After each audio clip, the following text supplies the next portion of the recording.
Sorry.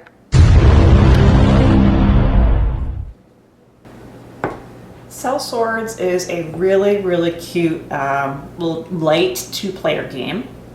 It's from Level 99 Games, and you can purchase it. It comes in this nifty little box, but it's also available as a print and play, so you can print it out on whatever kind of medium you want and play the game. Although this is a tutorial video, I'm also going to mention some reviewy type things, because there are some minor production and font and that type of issue with the game that may affect whether you purchase it or not, or maybe whether you do the print and play instead. This is a heroic character tile flipping game. Each of these cards are a different character, so all of these are different heroes that you can play. One side is blue and the other side is red, so when you're choosing the cards that you're going to play with, you're either going to have the red side be your color or the blue side be your color. At its most basic principle is that if you put a tile down next to your opponent's tile and your number is higher than their number, then you flip over the tile and now it becomes yours. But it's a lot more complicated than that, because each of the heroes has their own ability, and as you saw, there are a lot of heroes, so there are a lot of different abilities. I'm not going to go over each ability because that would be silly. I am going to go over the principles of how these abilities can be applied and some general rules of thumb. So to start the game, you place the base tile out on the table. It doesn't have to be in the middle. When you're playing the game and placing the tiles can go anywhere. This does not have to be in any one position, and you don't have to place tiles all the way around it even. It just gives you a starting point. The game comes with 4 base tiles, each of which is a variant. So if you're playing with the basic rules, the first thing that you'll do at the beginning of the game is you're going to be drafting your guild of heroes. The game is played in 2 rounds, so twice you're going to be doing this draft. So what you'll do is you'll lay out 12 different cards. I'm not going to put 12 out. So you put out cards, you're going to put 12 of them out. I know that's not 12. And then you're going to take turns with your opponent drafting one of these cards for your team. So if you're the red team, you would take it, turn it over, and put it in your pile. So one at a time, you're going to take turns picking who goes on your team until eventually you have a stack each of heroes that you're going to be playing the game with. So to start with, you'll each have a guild of 6 heroes. You're supposed to randomly choose who goes first, so I suppose that would be a die roll. Hopefully you have extra dice laying around. And once you've decided who goes first, you're going to start laying tiles out. The first tile has to go next to the base tile, either here, here, here, or here. Then the next person who plays must play adjacent to one of the tiles that's already been played. They could play here, here, here, here, here, or here. They could not play here, and in no situation could you ever cause a movement of tiles that would end up with a tile only being connected in this way, because there are some tiles that will let you move other tiles around. Let's take a closer look at some of these tiles so we can go over what these abilities are that I've mentioned. There are 4 different types of abilities, and these are indicated by the little symbols that are right here that are really hard to see. But I've pulled out 4 cards that have each of the different types of abilities. This is an ability that must be played immediately when you put the tile down. So you can't put it down and then do it later, and you must do it. It's mandatory. This ability can be used when the tile is placed, but it is optional. This ability continues throughout the game. It's this little kind of circle-y arrow icon. So this will be happening throughout the game. So you do have to pay attention to what's on the table when you're laying tiles down, especially next to ones that have a continuing ability symbol. And the last ability type with this little star, it means it's something that happens at the end of the round. So it's going to affect scoring at the end of the round. So the abilities that these tiles have are usually, I think, fairly thematic with the particular hero that's on the card. Not always, but in general they are, which is kind of neat. For instance, the archer, instead of comparing numbers with the tile that's directly next to it, well, you would only compare with an enemy tile anyways, but instead of comparing with an enemy tile that's next to it, you can only compare numbers that are 2 spaces away.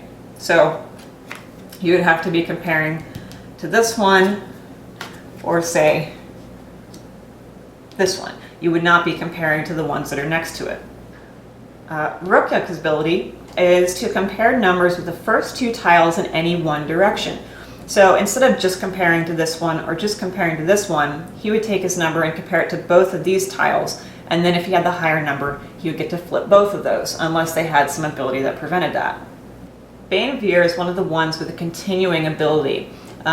If he's on the table, tiles that are adjacent to him lose their abilities. So that's pretty important to pay attention to when you're putting a tile down.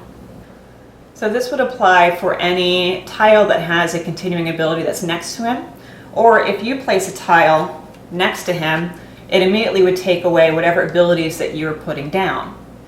However, if you were placing Bane Veer down, it would not immediately take away the abilities of the cards that are next to him for the purposes of comparing numbers.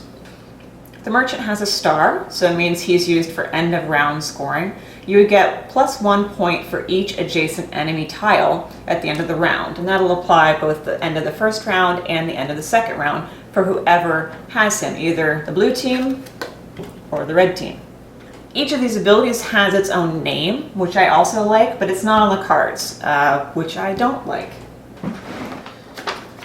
The game comes with this chart that tells you all of the characters' abilities in detail and the name of those abilities. For instance, Bane Veer's ability is actually called Skill Drain. So they all have an ability which, I don't know, for the role-playing sake, I like the fact that there's an ability name. I don't like that it's not on the actual tiles. This also has a sum up at the top of what the icons mean. Each of the tiles also has a number on it. For instance, this one is number 12, and that lets you look up what that tile is on the sheet, because for some reason they're not in alphabetical order. But in any case, let me show you an example of how the game works. So let's say blue team's going first. They'd have to place a tile next to the base tile. So they play the noble. As long as you are in control of the noble, at the end of the round, you get +2 points. So there might be some fighting over who has control of the noble.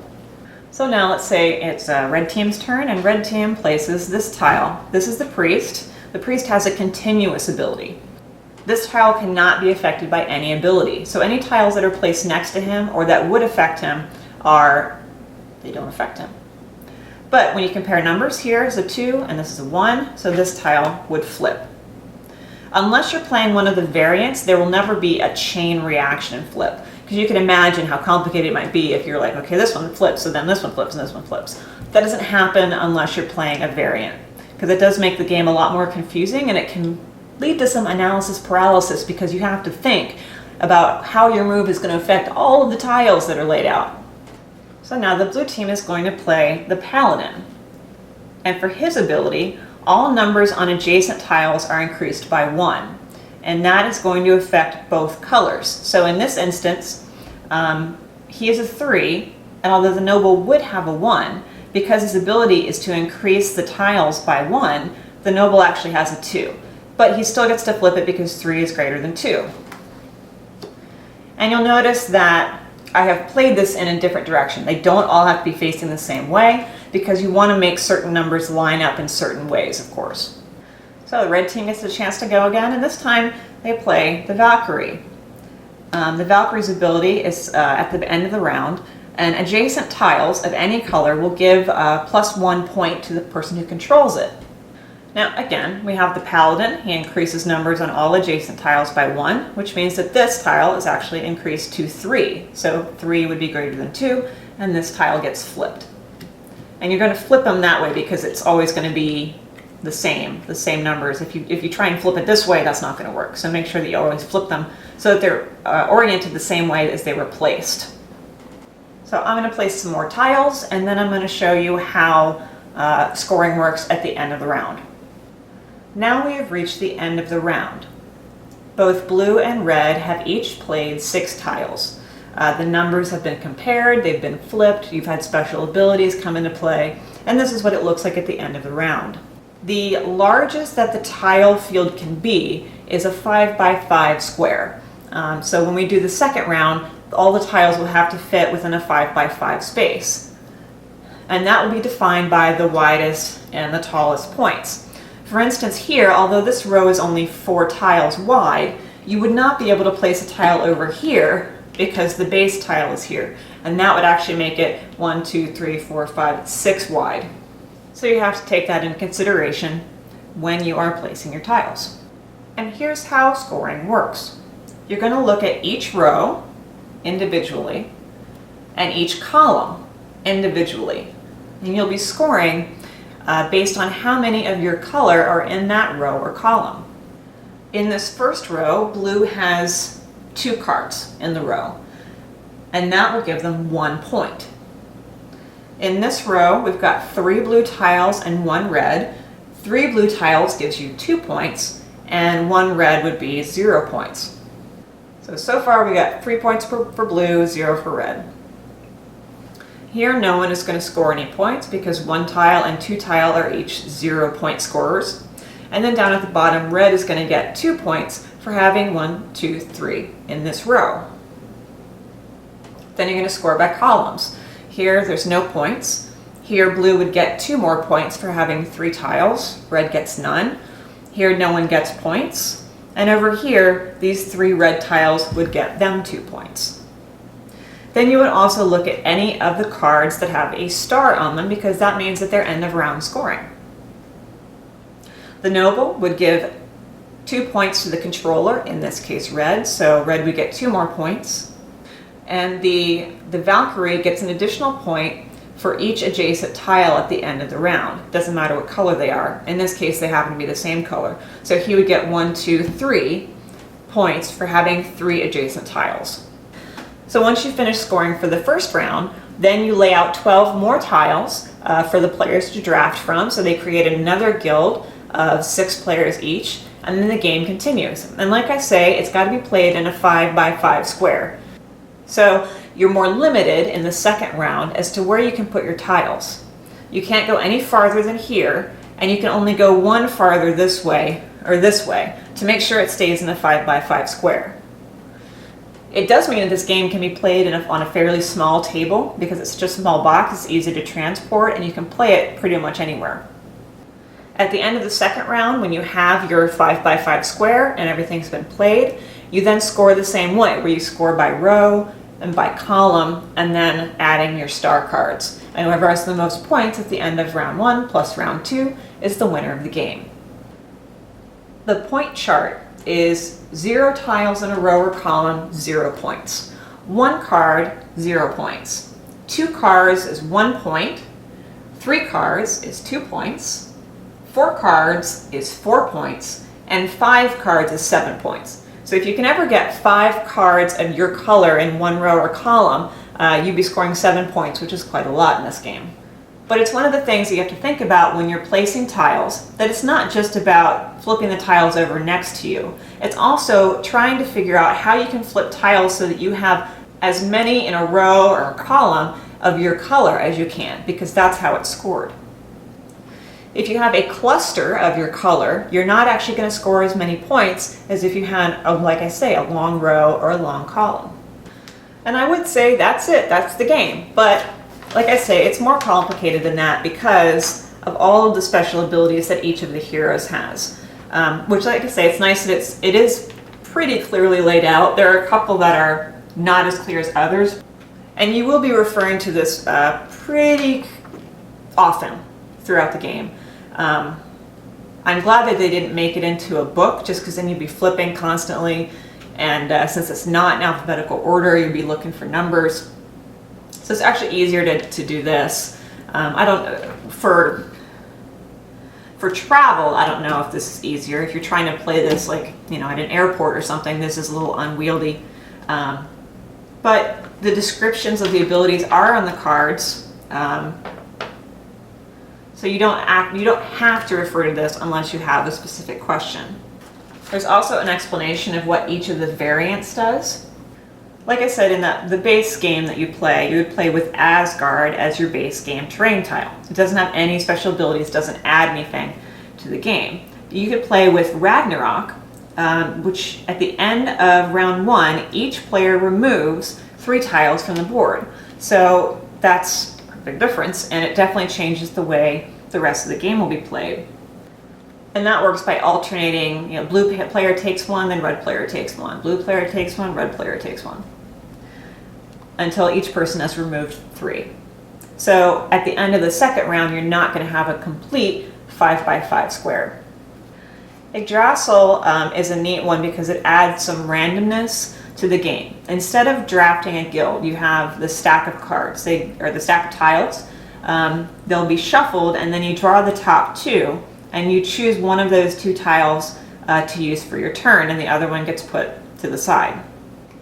And if you play with Niflheim, then you're really asking for it, because this allows you to have chain reactions. So a tile that you place down could flip, flip, flip, flip, and could cause a chain reaction flip. And that can happen for both players. So you have to be very careful about what kind of chain reaction you're going to cause when you put your tile down, because you could actually end up flipping over your own tiles as part of it.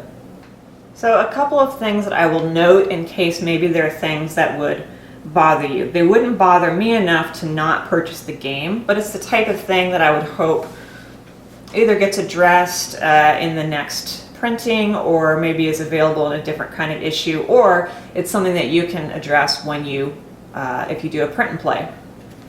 These are called tiles because they're squares and they play like tiles. However, they are most definitely cards. I think it would be really nice if they were actually, either a heavier cardstock or an actual tile, like a Carcassonne type tile, although it would obviously take up much more room to store and be harder to shuffle. But the effect would be pretty nice, because these do tend to bend one way or the other, and it, you get that thing where one kind of can touch the other, and then they flip over and move around. It's a little annoying. But if you do print and play, you can print it out on a heavier cardstock if you want, and then you can also attach it to something even thicker if you really wanted to go the extra mile, which I know some people have done. I think some of the abilities could be cleared up a little bit. Most of them make sense right off the bat. Some of them are a little bit more confusing than others. These numbers on the tile that give you basically the reference number on the tile for you to look up in the rule sheet, whatever hero you're trying to look up, those are really small and difficult to read, and a lot of times the printing is actually a little smeared. So it's difficult to read what that number is. And since the list of heroes is not in alphabetical order, these numbers are the only way to look them up. Unless you look through the whole list and try to find, well, where's the priest, where's the priest, where's the priest, where's the priest, every time, out of 50 different heroes. I also mentioned earlier that the little symbol that indicates what type of ability it is fairly small. That could be bigger. So could the description of what the ability is, and it'd be nice if the name of the ability is on the tiles, just for kind of a more flavor and more of a kind of a role-playing aspect to the game. And if these are going to be cards and not tiles, they really need to have rounded edges, because these tiles are going to get beat up on the corners over time. Now, fortunately, it doesn't matter, because there's not like, you're not hiding cards. It's not like you're going to be able to tell what card something is by the damage on the corner. There's no back. You can see the both sides of the card. I would just find it a little bit annoying. It's also they're rather pointy, which makes them pretty good throwing stars. Unless you're me. There we go. But those are kind of little nitpicky things. The game itself is really fun, very easy to play. A lot of people would enjoy it. It's, like I say, at its base, it is comparing tiles and flipping numbers, and then you just add in these abilities that these heroes have. And because you're playing with different cards every game, you're only going to play with 24 of the 50 heroes each game. There's going to be fairly high replayability because your guild is going to be different every time you play. I like it. I think it's a neat game. I love that it comes in this nifty little box. Sellswords. Thanks for visiting the Dragon Table. I will see you next time.